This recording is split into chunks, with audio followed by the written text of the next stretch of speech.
mbele. Unajua taratibu za mpira tunaweka kanuni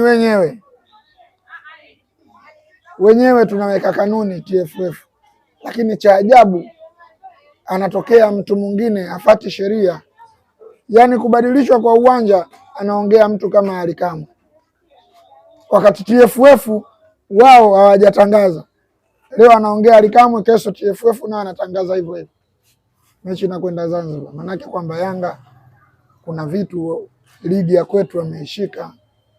Lakini ile ni mechi ya Yanga, lakini ndio ya Yanga, lakini si TFF ndio atoe kauli. Nani kwani anachagua atumie uwanja gani? Yanga ni TFF. Unavochagua vitu hivi ni vasili, unaandika barua unapeleka TFF, alafu TFF wao ndio watangazie Simba. Haiwezekani msemaji anasema mechi yetu itakwenda Zanzibar. Ndio utaratibu hivyo? Au Ally Kamwe yuko juu ya uongozi wa Yanga? Hiyo haiwezekani. Inakiwa ufuate utaratibu. Basi tuzungumzie mchezo